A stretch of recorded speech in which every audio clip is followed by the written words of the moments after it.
Éxodo capítulo 8 nos encontramos describiendo la segunda, tercera y cuarta plaga que Dios trae sobre Egipto. Vemos que Moisés va y le dice a Faraón que deje ir a su pueblo para que le sirva, pero él se niega. Así que Dios envía la segunda plaga, que son las ranas, para que llenen todo el país alrededor de Egipto. Vemos que Aarón extiende su vara y entonces llegan todas esas ranas al lugar ahí donde ellos están. Entonces Faraón llama a Moisés y a Aarón y le dice que por favor saquen las ranas de ese lugar. Moisés le insiste y le dice, bueno, ¿cuándo vas a dejar ir al pueblo? Y le dice, mañana. Entonces va Moisés y pide al Señor que saque a las ranas y la aleje de ese lugar. Sin embargo, cuando ya todas las ranas son retiradas del lugar y las juntan y en montones las sacan de la tierra, podemos ver que nos dice la Escritura que el corazón de Faraón de igual manera se endureció y no escuchó lo que Dios había dicho.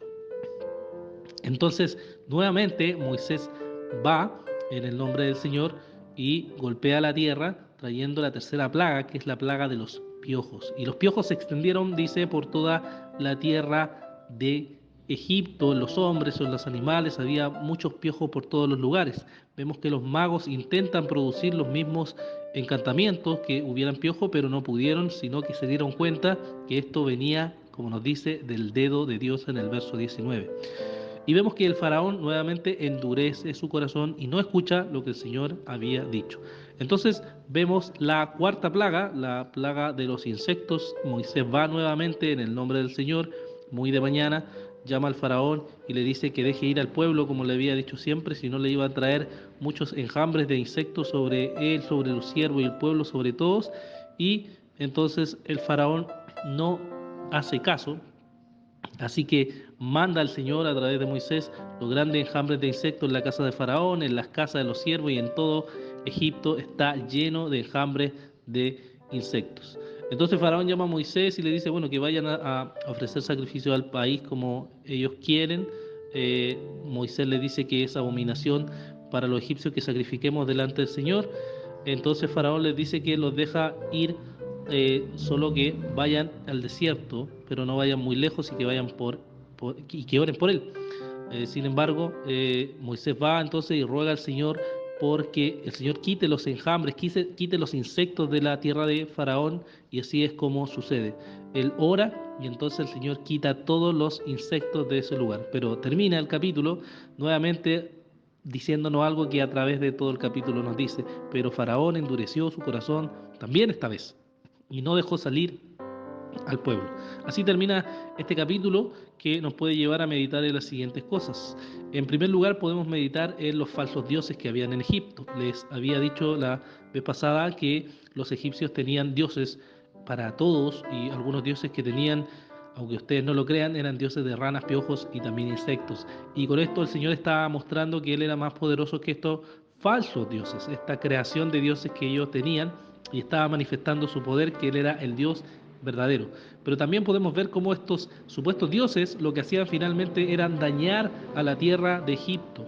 Y eso nos hace pensar también en cómo nos dañan los ídolos que nosotros tenemos en nuestro corazón y que en vez de traernos beneficios, sin duda nos traen solamente daño. Porque ¿qué beneficio nos puede traer el éxito? ¿Qué beneficio nos puede traer la prosperidad? Sino que mucho de ello tiene que ver con desviar nuestra mirada del Evangelio y de nuestro Señor. ¿Qué beneficio nos puede traer los ídolos para que les demos tanto esfuerzo y tanta confianza? ¿Acaso no podemos ver que estos ídolos falsos solamente nos dañan y nos desvían del verdadero Evangelio?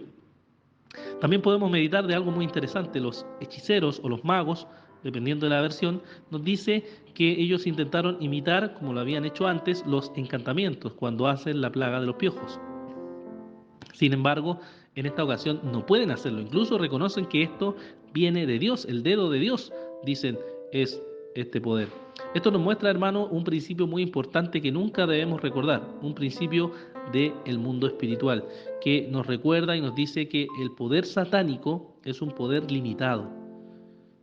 Esto lo digo porque lamentablemente tenemos muchos creyentes que piensan que el poder de Satanás es igual al de Dios. O sea, está el poder de Dios y está el poder de Satanás de forma paralela. Y por eso es que luchan tanto contra Satanás y su poder, porque piensan que Satanás tiene el mismo poder de Dios, pero la Escritura nos dice lo contrario. Nos muestra que Dios es el que tiene el poder ilimitado. Pero Satanás tiene un poder, ciertamente. No podemos decir no tiene ningún poder. Tiene poder, pero su poder es limitado.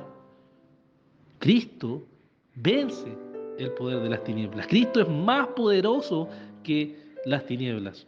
¿O acaso crees que Satanás pudiera tener más poder que Dios? ¿Acaso Satanás pudiera frustrar los planes de Dios?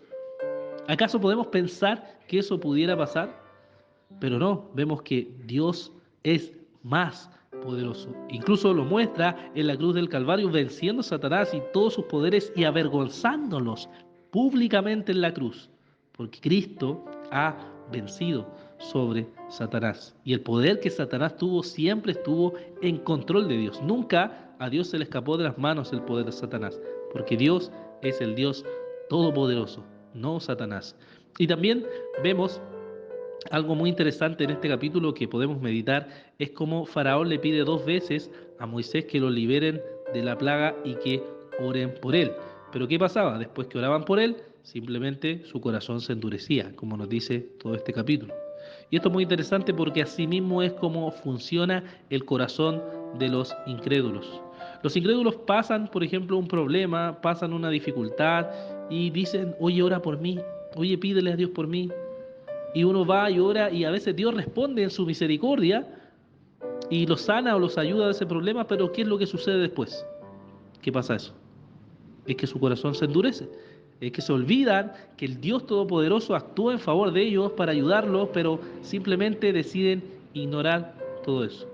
Es por eso, hermanos, que como decía un autor cristiano, el dolor es el megáfono de Dios. El dolor nos anuncia y nos recuerda una y otra vez que en este mundo hay pecado, que este mundo está caído, que este mundo no tiene esperanza sin Cristo. Sin nuestro Señor no hay ninguna otra esperanza.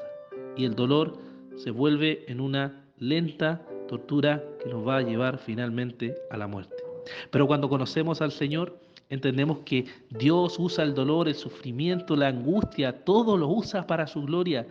Y el dolor y el sufrimiento es una oportunidad que Dios nos muestra para decir todo lo precioso, todo lo glorioso, todo lo que anhelamos está en Cristo y no en este mundo.